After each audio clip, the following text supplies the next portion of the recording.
personas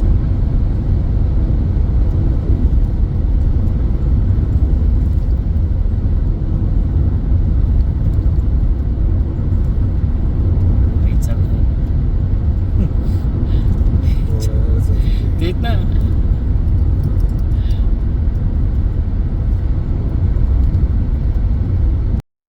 नमस्कार दोस्तों, हर Sunday की तरह आपके साथ जुड़ चुका हूँ। आप जानती हैं मैं आपसे बहुत सारी विषयों में आपसे बातचीत करते रहता हूँ जो अर्बन कोऑपरेटिव बैंक्स को मैनेज करने में आपको सहायता मिलती है। ज़रूरी नहीं है कि हर चीज़ के बारे में आप मेरे से एग्री करें, आपके विचार कुछ अलग भी हो सकते हैं। कोशिश यही रहती है कि I should attract your attention to the key provisions or the key directions which the Reserve Bank of India has been giving from time to time, making it simpler, making it effective. That's the purpose of this channel, and clarifying the doubts. I mean, after watching videos, I find there are a lot of people asking questions. Sometimes I'm in a position to answer. Sometimes the questions are such that it takes time to write, and many times I prefer that I should talk it out. I mean, अगर आपको कोई दिक्कत है, बड़ा सवाल है, mail कीजिएगा, मेरा मोबाइल मेल में आपको मिल जाता है, and then we can talk it out. क्योंकि कई बार हर एक सवाल का जवाब सीधे सीधे देना बहुत मुश्किल हो जाता है। और just an interpretation to help you reach a proper conclusion, that is the idea. आप जानते हैं कि बीच में अभी दिल्ली में एक ब्लास्ट हो गया जिसमें 12-13 लोगों की मौत हो गई।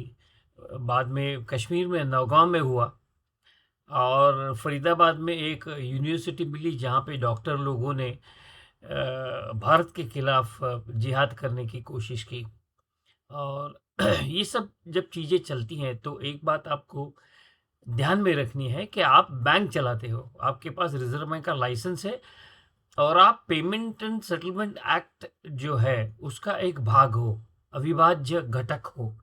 You are a part of the entire payment system that operates within the country.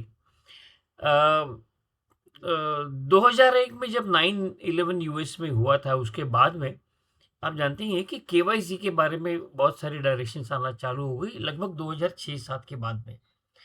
और उसके बाद में लगभग 15-16 के आसपास रिजर्व बैंक ने जो यूनाइटेड नेशंस का सिक्योरिटी काउंसिल है, और अपने इंडिया में जो यूएपीए है, अनलॉफुल एक्टिविटीज प्रिवेंशन एक्ट, ये जो एक्ट है उसके अंतर्गत रिजर्व बैंक ने मास्टर सर्कुलर दिया और गाइडलाइंस देना चालू कर दिया, जो यूनाइटेड नेशंस के सिक्योरिटी काउंसिल से इंडिकेशन आता है कि फलाना ऑर्गेनाइजेशन को टेररिस्ट ऑर्गेनाइजेशन घोषित किया है, और इसका कोई अकाउंट आपके बैंक में होना नहीं चाहिए। और इसलिए वो ये कहते हैं कि they have set out a procedure, system उन्होंने लगा दिया है। तो लेटेस्ट सर्कुलर जो मेरे सामने है वो है 9 अक्टूबर 2025 का सर्कुलर। हमेशा रिपीटेड होता है, implementation of section 51 A of UAPA 1967, updates to United Nation Security Councils 1267 1989, and Al Qaeda sanction list amendment to 02 entries. वो हर बार कई संस्थाओं के या कई व्यक्तियों के नाम देते हैं, और वो ये चाहते हैं कि इन संस्थाओं के या इन व्यक्तियों के अकाउंट्स आपके बैंक में ना हो। लगभग 1472 अर्बन कोऑपरेटिव बैंक्स देश में काम करती हैं, और रिजर्व बैंक का ये मानना है कि this is vulnerable sector in the sense that it is quite possible that one of the banks will be used for routing the illicit money to fund the terror activities, और therefore 2016 के बाद में reserve bank ने ये preventive action लेना चालू कर दिया। टाइमलाइन अगर देखते हैं तो 25 फरवरी 2016 में केवाईसी की जो मास्टर डायरेक्शंस आ गई, उसमें उन्होंने पहली बार सेक्शन 51 ए के बारे में जो बैन लिस्ट है वो कम्युनिकेट करना चालू कर दिया। एक्सपेक्टेशन क्या था कि इस तरह का अकाउंट आपके बैंक में अगर है तो उसका एक रिपोर्टिंग मैकेनिज्म उन्होंने डिफाइन कर दिया, उसके बारे में मैं बात करूंगा। लेकिन कहने की बात है 2016 के बाद में लगभग लगभग हर 6 महीने के बाद में कोई ना कोई संस्था यूनाइटेड नेशंस बैन करती है और उसका अकाउंट हमारे यहाँ होना ज़रूरी नहीं है। ये हमारा जो कंप्लायंस है, India as a country, as a whole, इसके बारे में हमारा कंप्लायंस बहुत बढ़िया है। और फाइनेंशियल एक्शन टास्क फोर्स जो ग्लोबल संस्था है, वो ये देखती हैं कि इलिसिट मनी टेररिस्ट एक्टिविटी के लिए इस्तेमाल करने के लिए जो एक्शन लेने पड़ते हैं, वो एक्शन देश किस तरह से लेता है और उसी हिसाब से हमारे देश का कंप्लायंस इसमें बहुत अच्छा है।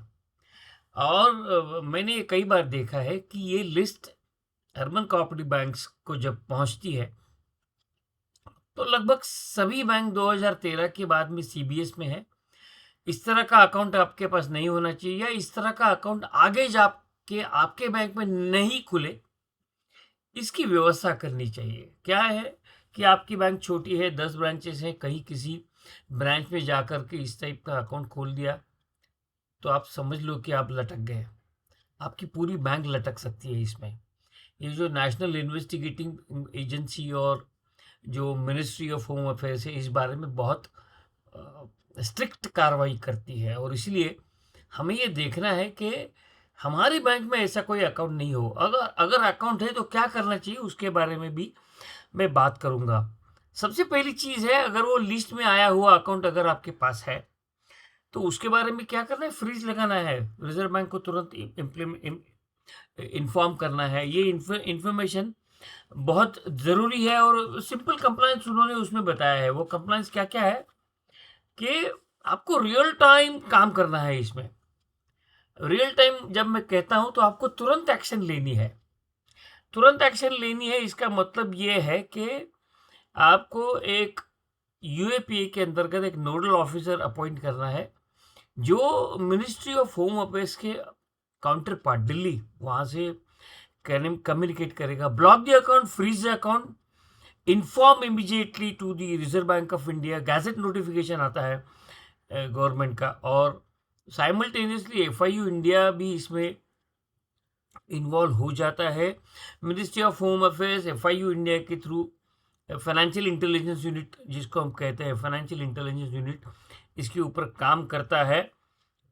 सबसे इम्पोर्टेंट चीज़ उन्होंने ये कही है कि नोडल ऑफिसर आपके यहाँ पे अकाउंट ब्लॉक होने के बाद में, आपने इन्फॉर्म करने के बाद में, उसका ऑडिट ट्रेल आपको रखना है, आपने ब्लॉक किया है या नहीं है, उसका इंडिपेंडेंट वेरिफिकेशन आपको करना ज़रूरी है। गवर्नेंस स्टैंडर्ड आपको अपहेल्ड करने हैं, इंटरनल रिव्यू आपको हमेशा करनी है। सैंपल क्या कम्युनिकेट करते हैं, सैंपल उनका जो भाषा होती है, सर्कुलर की जो भाषा होती है, वो सैंपल ऐसी होती है कि the regulated entity shall ensure that they do not have any account in the name of individual entities appearing in the list of individual entities suspected to having terrorist links। ये जो Al Falah university के doctors हैं, इनके अगर आपके किसी bank में account है, तो आपको इन्फॉर्म करना बहुत ज़रूरी है। 2016 की जो सर्कुलर में जो प्रोसीजर दी है, वो आपको फॉलो करना बहुत ज़रूरी है।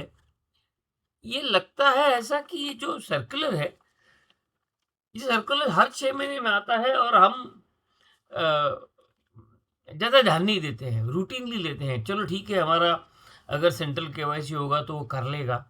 लेकिन क्या हमारा सीबीएस सिस्टम स्कैन करता है कि इस टाइप का कोई अकाउंट है या नहीं है? कई बार ऐसे हो सकता है कि आपके यहाँ पे अकाउंट है लेकिन वो एक्चुअली टेररिस्ट लिंक नहीं हो, वो जेन्युइन हो। लेकिन इसका ऑडिट और विजिलेंस आपको रखना, मिनिस्ट्री ऑफ होम अफेयर्स के अपडेट के साथ रखना बहुत ज़रूरी हो जाता है। दूसरा, जो आप केवाईसी करते हो, तो केवाईसी करने के बाद में एफआईयू इंडिया का एक्सपेक्टेशन ऐसा है कि केवाईसी का मतलब ये है कि आपको अकाउंट अच्छी तरह से मालूम होना ज़रूरी है। आप सिर्फ सस्पिशियस ट्रांजैक्शन रिपोर्ट करो, ऐसा नहीं है। आपको ये देखना है कि आपको आपके अकाउंट के बारे में बिल्कुल पक्की जानकारी है, क्योंकि आजकल पुराने ज़माने में जो कंसेप्ट है इंट्रोडक्शन का, वो लगभग कम हो गया है। क्योंकि हम लोग या तो पासपोर्ट, आधार, पैन कार्ड इसी ऊपर से अकाउंट खोल लेते हैं। लेकिन कोई गलत अकाउंट हमारे बैंक में नहीं खुले, इसके लिए हमें बहुत इम्पोर्टेंट कार्रवाई करना ज़रूरी है, क्योंकि ये जो टेररिस्ट है इनको कहीं न कहीं से तो पैसे आते हैं, कहीं न कहीं से फंडिंग होता है, कहीं न कहीं से इनको जो रिसोर्सेज है वो रिसोर्सेज मिलते हैं। वो जब तक रिसोर्सेज आने की, क्योंकि हवाला में जो रिस्क है वो रिस्क टालने के लिए कई बार fake account, fake ID, fake PAN card, fake Aadhaar card, इसका इस्तेमाल करके पैसा आता है। तो आपको ये देखना है कि जो भी संस्था या इंडिविजुअल जिनका अकाउंट आपके पास है वहाँ पे अगर फॉरेन फंडिंग आता है तो आपको प्रॉपर इंक्वायरीज और उसका रिकॉर्ड आपको रखना बहुत ज़रूरी है। और आपके सिस्टम में ये अकाउंट ब्लॉक हो जावे, इसकी आपको तजवीज़ करना है, इसका इम्प्लीमेंटेशन आपको करना है। रिजर्व बैंक का इंस्पेक्टर जब आएगा तो ये पूछता है कि भाई आपने क्या एक्शन लिया है। There has to be a system where under none of your employees should be in a position to open any of the account which is listed there under, listed in this UAPA communication जो आता है, जो हमेशा reserve bank की तरफ से आता है। साइमल्टेनियसली कई बार ministry of home affairs notification निकाल देती है। एज अ बैंकर हमें वो नोटिफिकेशन ट्रैक करना भी बहुत ज़रूरी है। इसकी तकलीफ क्या है, समझो ये आपने इग्नोर कर दिया और आपके पास अकाउंट है, आपके अकाउंट में पैसे आ गए और उन पैसों से टेररिस्ट एक्टिविटी अगर फंड होती है तो आपके जितने भी एम्प्लॉयज़ को ये अकाउंट ओपनिंग के प्रोसेस में हाथ लगता है वो सभी एम्प्लॉयज़ को गवर्नमेंट उठा सकती है, एनआईए उठा सकती है, क्योंकि ये मानते हैं कि जो बैंकिंग चैनल्स हैं, बैंकिंग चैनल्स गलत तरीके से इस्तेमाल नहीं हुए। इंडियन बैंक्स का स्टैंडर्ड बहुत अच्छा है, इंडियन बैंक्स का जो कंप्लायंस है इसके बारे में बहुत अच्छा है। बीच में 2 महीने पहले FATF ने इसके ऊपर कमेंट भी किया था that India is one of the countries where under the compliance in terms of United Nations Security Council's notifications is exemplary. Unlike Pakistan, we have the best of banking system. वो best कब बनता है, जब हम सब लोग कानून का पालन करते हैं, कंप्लायंस करते हैं। तो हमें ये देखना है कि ये जो एक्टिविटीज़ हो रही है, जो बढ़ने की संभावना है, ऑब्वियसली इसमें कहीं ना कहीं बैंकिंग चैनल का इस्तेमाल होता है, कहीं ना कहीं होता है। हमारी बैंक उसमें नहीं आवे, इसका कॉशन, इसका प्रिवेंशन आपको रखना बहुत ज़रूरी है। अभी जो सिचुएशन अपने देश में चल रही है, ये सिचुएशन अगर हम देखते हैं तो banks are vulnerable for opening such account, especially where there is concentration of the sleeper cells which are operating within the country. The concentration of sleeper cells जो दूसरे देशों से आते हैं, वो जो कंसंट्रेशन है वो आपको, अगर आप एनआईए की साइट और ये साइट आप देखेंगे तो आपको थोड़े से इंडिकेशन मिल जाते हैं। ट्रैक करो, न्यूज़ रिपोर्ट्स को ट्रैक करो। आपके ज़िले में अगर कोई स्लीपर सेल पकड़ा गया है, ensure that your bank doesn't come into difficulties. This is a caution video और इसके बारे में ज़्यादा बात करने की ज़रूरत नहीं है। जो रिजर्व बैंक इंस्ट्रक्ट करती है उसको कंप्लाई करना है। सबसे इम्पोर्टेंट चीज़ है कि ऐसा कोई अकाउंट आपके बैंक में नहीं हो, इसका एक बार स्कैनिंग कर लो ना। रिजर्व बैंक ने पिछले 9-10 साल में जितने भी ये इंडिविजुअल्स और एंटिटीज का लिस्ट दिया है, एक बार स्कैनिंग कर लो, एक बार इंडिपेंडेंट ऑडिट कर लो, कंफर्ट ले लो और आगे नहीं खुले, इसका भी ध्यान आपको रखना है। Sensitize your employees towards this. मुझे लगता है कि ये जो इंस्ट्रक्शन है, given the situation that is prevailing in the country, as a urban cooperative bank हमें ये देखना है कि हम उस ट्रैप में कहीं आए नहीं, क्योंकि हम लोग रिजर्व बैंक के लाइसेंस का इस्तेमाल करते हैं और रिजर्व बैंक की इंस्पेक्शन की टीम जो आती है वो पूरा आपका काम देख नहीं सकती है, वो रैंडम बेसिस पे देखते हैं। और इसलिए बहुत इम्पोर्टेंट है कि कहीं आगे जाके कोई बड़ा बम ना फूटे, इसके लिए हमें प्रिवेंशन करना बहुत ज़रूरी है। मुझे लगता है कि आपको जो मैं विचार रखता हूँ वो अच्छे लगते हैं।